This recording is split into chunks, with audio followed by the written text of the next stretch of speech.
All right, everybody, it's the Combatcast with the man they call Dave and Chevy, and we're going to talk to you about fights, MMA, and all that good shit. But before we get started, let's talk about our sponsor. Yes, we'd like to thank our sponsor for the podcast, Game Up. They make a thirst-quenching adult beverage with a special blend of electrolytes, currently 4 flavors.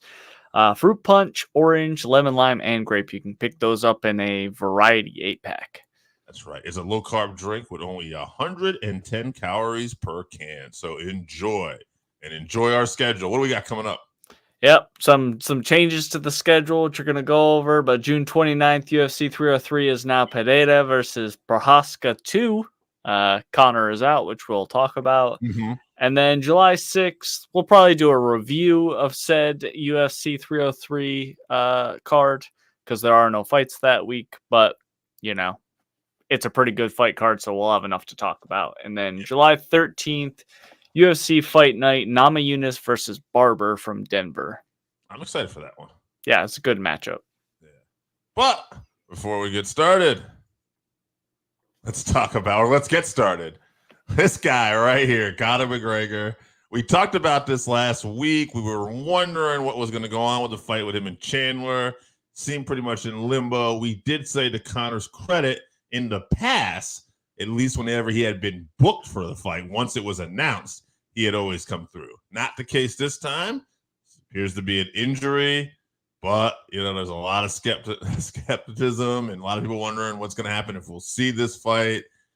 Chevy, I'll just ask, do you think we get this fight by the end of the year? How about that? Who knows with Conor? I personally think it'll happen. I think that he wants to, fight through this UFC contract and then maybe do 1 or 2 more big boxing paydays or something. But it depends on the injury. Obviously, it can't be super serious because he thought he was going to be able to go after it happened. But probably looked at the fact that he went into that fight with Dustin with he had a little injury and then he ended up shattering his leg. So maybe at this point in his career with his age and he's a bit weathered injury wise, probably the right call to just let this one heal and try to go into a camp as close to 100% as possible. Right. And when we comment on this stuff, we are taking it at face value. We really don't know what's going on absolutely here. So, but yeah, I agree. I think, if he was trying to work through this injury, again, taking that face value, that we will get this fight. They want to do something big usually. I'm going to say that I feel like Jones and Stipe are penciled in for November for the MSG card. So I don't think that they'll try to do I don't think you're going to put two big attractions like that. My guess is they could wait all the way to December. They always like to do a big fight there. Or if they're trying to, spice up another event, maybe we'll get this by August or September. I heard that Conor wanted to fight in the Sphere, which I think is a September date. So, Conor gets what he wants at that point, I'm sure. I also have read that they wanted to add an entirely new pay-per-view because, they like to make a little extra money. Conor can sell a pay-per-view by being the only person on it, as we saw by this card that was gonna happen. So I wouldn't rule that out as well. But like I said, I heard Conor wanted to fight in the Sphere. It's a big spectacle. He was, on that first card in MSG in New York City. So who knows? We'll see what will happen. I'm hoping the fight happens by the end of the year. I'm sick of talking about Conor. Obviously, we know that you and I both are not the biggest Conor McGregor fans, not the biggest John Jones fans. I just want them to fight out their contracts, and then be gone, so we don't have to talk about them anymore. Because every time these guys come up in their fights and somebody pulls out or there's an injury or something, it prolongs us having to talk about them. So hopefully we can see this fight by the end of the year. I hope so. I hope so too. And just either fight or get out. I'm with you. So But we had some fights this weekend. Not everything we were told we were going to have, but we did have some fights this weekend. Wasn't the greatest card, but Chevy, let's talk about it. Right. So co-main event was supposed to be Ikram Aliskerov versus Antonio Tricoli, which I shat all over that fight last week, asking why this was a co-main event. Tricoli hasn't fought in like 3 years and would on paper seem to be hugely outmatched by Aliskerov. Well, that didn't matter because Aliskerov is replacing Chimaev and fighting Robert Whittaker this week. So instead, the co-main event was Miles Johns versus an older Douglas Silva de Andrade. Mm-hmm. Miles John decision win. Yeah, Miles John got a decision win. Good job. Yeah. Co-main event was interesting. I was looking forward to, or I'm sorry, the main event was interesting. I was looking forward to this one because I am a fan of Tyra. He is an exciting prospect, and we know Alex Perez is a savvy vet and has toughest fight today. He handled it very well. Yeah, has proved that he's great in the division. So it was pretty close matchup. It did end in the second round. An unfortunate knee injury from a very interesting technique that Tyra was doing. He was on Alex's back, but kind of on his side, like 3/4, and he had him in a triangle, and he was leaning back to try to throw him off balance and take him down while just hanging on with his legs. And he tried it a couple times, and then I think it was like the third time Alex started falling back and his knee buckled. It looked like he tore something in his knee, and he tapped out. I guess it is ruled a TKO due to strikes because Tyra was hitting him while he was on the ground. Okay. But I think it should be ruled some sort of submission, technical submission or something, just like an arm break. I had it as TKO knee injury. Actually, I mean, I didn't deep diving on this, but it was unfortunate. He looked like he was in a lot of pain. He did, but Tyra moves on. He looks great. I think he's a future champ, to be honest. I agree. He looked good on his feet. And he had good takedown defense. He avoided the takedown a few times. And the one time I remember him getting takedown, he was up like in 7-8 seconds. So he was in a bad position when he got taken down too. He was like in a crucifix position, but instead of his arms being out, his legs were spread out. Alex had both of his legs, and he still managed to get up from there. So that was impressive. Yeah. I mean, at the end of the day, good takedown defense, good getting off his back, good striking, and the one, I don't know if it was the one takedown he got, but the one that basically successfully awkward or unorthodox is what ended the fight. So, you're talking about a guy who's looking pretty solid everywhere else. And, I think his bread and butter is on his feet. I really like his striking. And I know he already wants a title shot. And in that division, you could do that. You could skyrocket him up there. And I'd be interested in it. Right. That's what happened to Steve Ursag last time, won a couple fights, got a title shot. So that's where the division's at currently. I think maybe you give it to him. Yeah. All right, let's get to this week's fight night card. We have a lot more meat on the bone, per se. We got some interesting fights on this one. Chevy, let's talk about it. Yeah, so this fight is in Saudi Arabia. The main card starts at 3 p.m. Eastern. It's on ABC. So it's showcasing a lot of guys. There's also a lot of very tough to pronounce names on this card. But on the prelims, one you want to keep an eye out for, I believe, is the featured bout in the prelims. Shera Magomedov versus Joltian Lutabak. Magomedov, if you'll remember, is the redheaded Dagestani guy. That's what he has with the eye. He has like one eye, which is, it seems like he can only fight in the Middle East because maybe they have a little bit more lax commissions and stuff. We know Bisping fought all over with one eye, but he was hiding the fact that he had one eye. So this guy's 12-0, and he's only fought in the UFC one time on a pay-per-view, and it was in Abu Dhabi. So yeah, he is a kickboxing specialist. Terrible ground game was shown in his UFC debut, but he's very talented on the feet and exciting. So if he works on that takedown defense, he could be very he could be a star. I don't know if he's world class, but he could be a star for sure. So keep an eye out on that. And then on the undercard, a couple good fights to keep an eye on. Kelvin Gastelum versus Daniel Rodriguez. That is excellent matchmaking. Let's do quick picks. Okay. I'll go Rodriguez. I love Gastelum, but I'll go Rodriguez.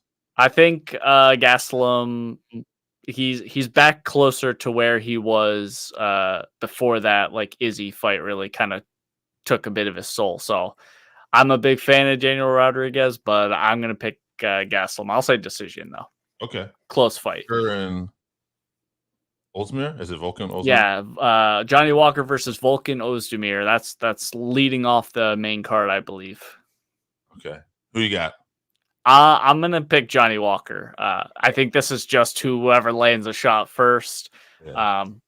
Johnny Walker can knock out anyone. Oezdemir puts himself in danger because he also is a knockout specialist. So I'm gonna say Johnny Walker's faster. He gets it done. I like Johnny Striker since he's been over there with his team in Ireland there. SBC? Is it SBC? Or? Yeah. But I always feel like he's just kind of stepped up a little bit better and he's a little more technical. So since the days of when he first came to the UFC. So I'll go with Johnny as well. I'm gonna agree with John that. Yeah, that's it, right? So it's pretty much a 4-fight card. So we've got this co-main event and main event, I believe. Then. Right. Co-main event. Very exciting prospect. Sergei Pavolich versus the grizzled vet Alexander Volkov. Okay. Volkov, 37-10, 24 KOs, 4 subs, 9 decisions. Important to note, though, he's won 3 in a row. All 3 have been finishes. So here's a guy who's been around for a long time, and he's got a bit of a hot streak again, too. So good to see. Sergei, though, this guy, I love Sergei. 18-2, 15 KOs, 3 decisions, 6-2 in the UFC. Forget about all his wins, even his losses. Everything ends in the first round with this guy. Right. All right. He's an exciting fighter. At the end of the day, I think his power is just too much for Volkov at this stage of the game. Volkov, if he can extend this to the later rounds, it'll be interesting. But I got Sergei here, first round knockout. Volkov has beat a lot of big punchers. But I have to say I'm leaning slightly towards Sergei for the KO just by he's so vicious in that first round. So I know Volkov's tall, but he does get hit.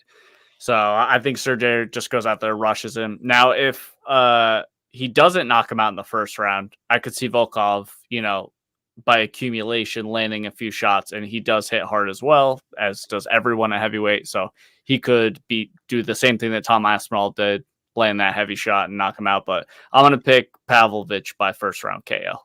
Okay. All right, let's get in this main event.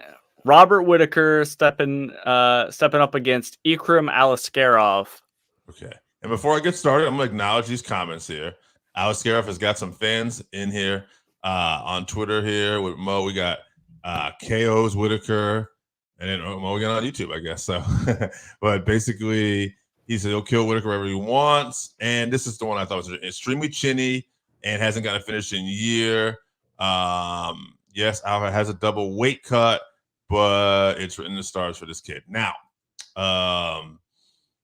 it's interesting. I'm not gonna disagree with what you're saying about the chinny aspect of it, but the thing about Whittaker is he has always shown a great resilience here. But let's get into the stats, and I'll give you my prediction here. Aliskerov 15-1, 6 KOs, 5 subs, 4 decisions. He's on a 7-fight win streak, 2-0 in the UFC, both finishes. Whittaker 25-7, 9 KOs, 5 subs, 11 decisions. Important to note, though, he's 2-2 in his last 4 fights.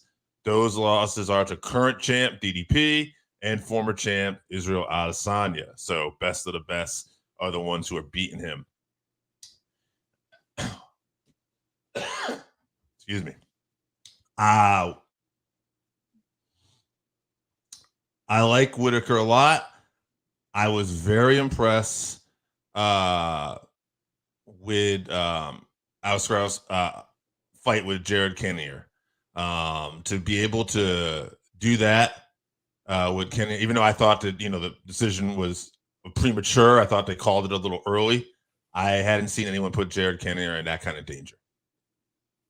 So that being said,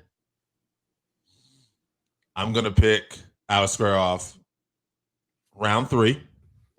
But if this goes late and he survives, I like Whittaker in the later rounds. Yeah, I mean, we haven't seen Ikram versus anyone remotely close to the level of Bobby Knuckles, so it's hard to pick with any confidence for sure. I'm gonna pick Whittaker by decision because his strength of schedule. But I do believe that Aliskerov is quite good. His only loss being to Chimaev, which we know what Chimaev is capable of. But we'll know exactly where he is after this fight. I don't know if I agree with the fact that Bobby Knuckles is chinny. I mean, he did get rocked by DDP, who is a power puncher, and then he got rocked by a wheel kick from Paulo Costa. So I'm confusing my fighters here. I'm an asshole too. I was scared to not fight Jared Cannonier. I was just thinking about that. Okay, never mind what I said then. I'm going to go with Whittaker as well. Sorry, Mo. Because, strength of schedule. Not to say that Aliskerov, this won't be his coming out party, but we're going to have to see it first. Right. We just haven't seen him against anyone near this level. So, if he wins, I think you got to rocket him to a title shot. But I'm going with recent fight, the second weight cut.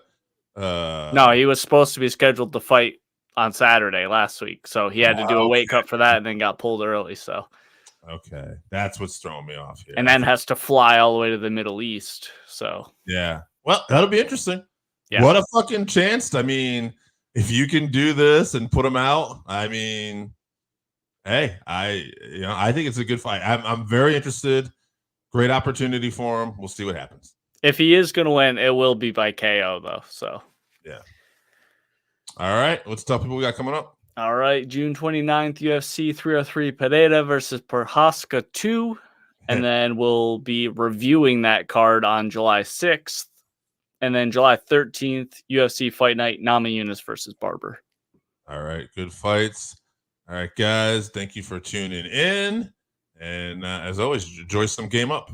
If you haven't tried Game Up, then you are missing out. Imagine your favorite seltzer and your favorite sports drink had a baby, but it's way better than that.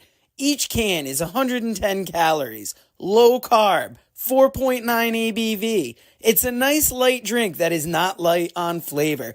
Game Up comes in fruit punch, orange, lemon, lime, and grape. Pick it up at drinkgameup.com or at your nearest liquor